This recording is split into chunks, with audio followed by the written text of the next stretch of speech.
getting the facts right and alerting you to weather danger. This is KTEX's News at 5. We begin with breaking news. A dramatic kidnapping and car chase playing out across the highways of the big country. It ended in Bayard just about an hour ago, all after an Amber Alert was issued for two young boys from Haskell. Good evening, everyone. I'm George Levesque. Here's what we know happened. Cody McGee and Stephanie Wilson allegedly kidnapped these two boys from Haskell. The pair went to Abilene, and police spotted them after the Amber Alert was issued. A long chase ensued, reaching up to 100 miles an hour. That's according to scanner traffic. KTEX's anchor Veronica Soto is out at the scene where that chase ended. She joins us now live from the Love's truck stop in Bayard. Veronica, you arrived at the scene just minutes after the chase ended. Tell us what happened. George, we did just moments after that. Authorities swept in and rescued those two boys. This Amber Alert coming to an end with an emotional, but more importantly, like you said, safe ending. Witnesses, when we arrived, were able to tell us that the presumed mother was yelling at CPS or DPS rather officers, and the children were visibly shaken. Now take a look at this video. This was taken just moments after this chase came to an end. Those DPS officials were able to sweep in and pull the children from that black Jeep that they had been reportedly kidnapped in. Now 8-year-old Devontae and 4-year-old Malachi were comforted by DPS officials. Their presumed parents or suspects in this case, Cody McGee and Stephanie Wilson, were immediately taken into custody. This chase all unfolded at a CPS meeting early this afternoon in Haskell. McGee allegedly assaulted a CPS worker, and the couple then fled with the children. We're told that multiple phone pings helped them locate them, or they were located by these phone pings in Abilene. The high-speed chase started on Sale Street and ended on I-20 in Bayard. Now, we talked to witnesses here at the truck stop when this entire chase came to an end. Cops were following the Jeep.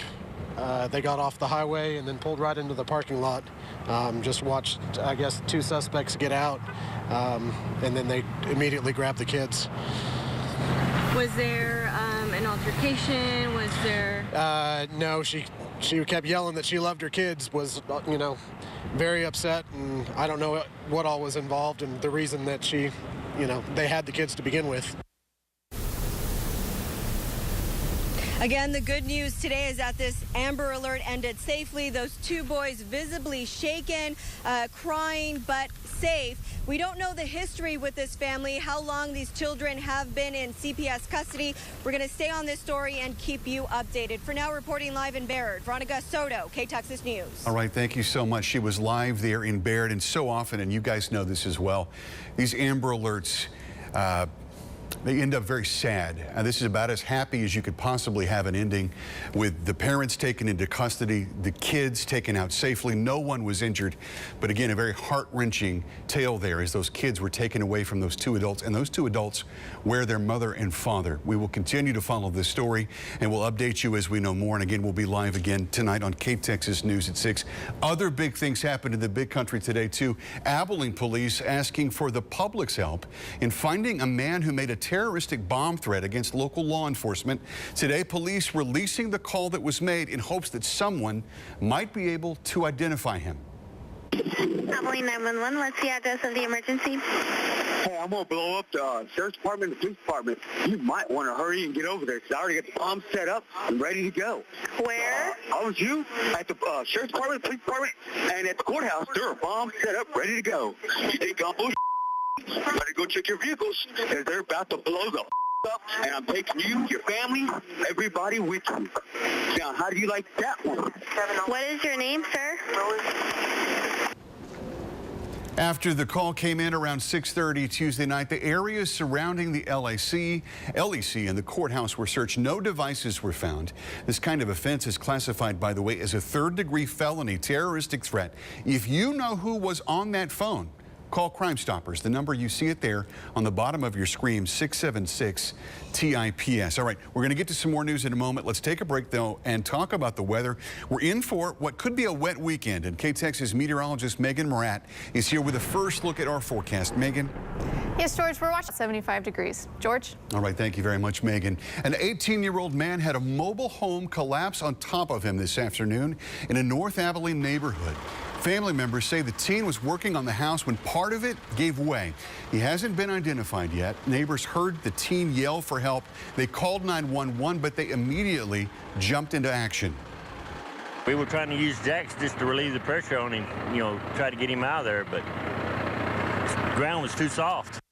A crowd watched with trepidation. Again, you heard they tried to help while first responders worked to get the teen out from underneath the house. We will tell you more on this story. We do know that the teen is fine, but it was a hairy situation there today. Brownwood Lake Patrol police identified a man connected to a string of burglaries there, and they are thanking social media. They received complaints beginning last week of several items missing from cars and boat docks. Lake Patrol immediately checked footage from surveillance cameras, and within 30 minutes of police posting the suspect's picture on Facebook, they began to get calls. They found him yesterday. They say they got a full confession. And he signed a full confession that it was him and that he did take these items. We've retrieved every single item that was reported to us stolen on that date. Coming up on KTexas News at 6, you'll hear from someone who dealt with those burglaries at Lake Brownwood. He shares how the lake's recently installed surveillance video makes him, he says, feel safer. Construction may begin soon on I-20 at Ranger Hill in Eastland County. This summer specifically, the state awarded a $76 million contract to realign and reconstruct this dangerous stretch of highway where numerous accidents have happened. Currently, I-20 has that sharp S-curve on that hill. The interstate will be upgraded to meet current TxDOT safety standards. The project is expected to last 3 years. You see those pictures there. It's a look at that Ranger Hill. Finding out you or a family member has Alzheimer's is a heartbreaking experience. Professionals discussed diagnoses and treatments at this year's 5th annual Alzheimer's Symposium. KTexas reporter Lindsay Regas was there earlier today, joins us now in the studio. Lindsay, you say a big word used today was hope. Yes, George, the room was packed with caregivers, doctors, and even students. They say the more we learn about the disease, the more hope there is. Signs of Alzheimer's disease are not a question about Alzheimer's disease, because that might be the best time to intervene.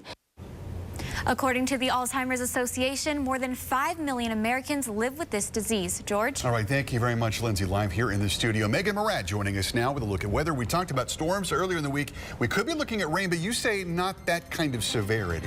Nothing like we saw on Tuesday, but we could still see that chance of some hail and some strong winds with those storms tomorrow. But a live look out there right now. It's very clear, very beautiful. It's going to look a lot different tomorrow. Your forecast is next. All right, and we've got a lot more news coming up. The former National Security Advisor, that's Michael Flynn, saying that he wants immunity to testify in the investigation into Russia's meddling in the election. We have that story from Capitol Hill next.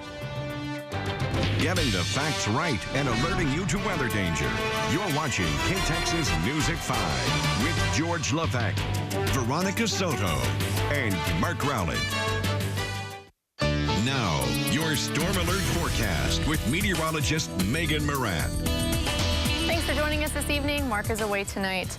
So what we're keeping an eye on going into this weekend is this low pressure system that's over the Four Corners right now, but will slowly start to make its way towards the rain being on Sunday. A little bit of a cool down as we go into Tuesday, with Tuesday night with those temperatures getting down to 47 and cooler end of the week. All right, thank you so much, Megan. There's more to come on the News at 5. Investigators still trying to figure out what caused this fire in Georgia. A massive fire led to a freeway collapse along a busy stretch of the interstate in Atlanta last night. It caused support structures to give way, sent a span of highway 75 to 100 feet below to the ground. There were no fatalities or injuries, but the Atlanta metro area now facing a traffic nightmare. I do not know for sure. The speculation that I heard was that it was some PVC products that caught fire. The fire rekindled this morning, delaying crews. Officials are still working on a plan to replace the span that fell. They say it will be weeks or months before the highway can be repaired, an important one there. The word immunity surfaces throughout Washington today as former National Security Advisor Michael Flynn tells the FBI investigators he is willing to be interviewed in exchange for a grant of immunity from prosecution. Looking into the Trump's campaign's potential ties to Russia. Lona Zach has more. President Trump's former national security advisor Michael Flynn wants to testify in the News, Washington. Much more to come on that story. Next on the News at 5, one organization helping Brownwood residents kick off spring cleaning. First, though, we take a look at stocks and see how they did today, and the Dow and the NASDAQ both down. If you're looking to get your spring cleaning in gear and eliminate unwanted clutter, your chance to do so is right around the corner. Nonprofit organization Keep Brownwood Beautiful will host a free countywide cleanup this Saturday in an effort to prevent illegal dumping. Residents will have an opportunity to dispose of unwanted garbage, electronics, recyclables at no cost underneath the Austin Avenue overpass in Brownwood, 8 a.m. to 12 p.m. We have a list of acceptable and non-acceptable items. We put that all up on our website at ktxs.com. There is more to come on KTexas News at 5. A dramatic kidnapping and chase on the Abilene Highway. We'll update you with what we know right now when we return. I'm on a mission. Puppies are winning and babies are losing. My job is to find out why. Alec Baldwin voices Baby Boss, a suit and tie wearing toddler with a big brain and a secret assignment. That one is rated PG-13. Everyone around me, they feel connected to something, That rated PG-13. This ghost in shell, Johan, is cyber soldier fighting terrorists and piecing together her path. So a couple of new movies at theaters. You might want to see one on Saturday because we could be looking at some rain. Yes, we are looking at some rain chances going to this weekend, lasting Saturday afternoon into Sunday evening. However, all right, thank you very much. We'll have much more on that weather coming up in KTexas News at 6 o'clock. We want to take some time, though, and update you on our breaking news story that we brought you at the beginning of the hour. It's only been an hour and a half since all this went down and ended, actually. A dramatic kidnapping and car chase playing out on the highways of the big country. Cody McGee and Stephanie Wilson, those are the parents at the top. They allegedly kidnapped those two boys from Haskell, Devontae McGee and Malachi Laura. The pair went to Abilene.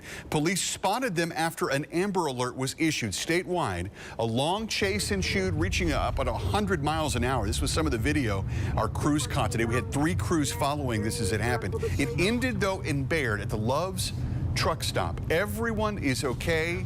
The kids are safe. Wilson and McGee are in custody, currently being booked into the Taylor County Jail. Again, we have a crew there. We'll let you know the very latest coming up on KTexas News at 6. Just a fascinating photo right there. So heartbreaking. These kids, they've been through a lot today, but ultimately they were taken from their parents. So as happy as an outcome as this Amber Alert had, no one being injured, the kidnappers or alleged kidnappers being taken into custody, it was still a very heart-rending day. Again, we'll have more on that story coming up on KTexas News at 6 o'clock. Right now, though, it's time for World News.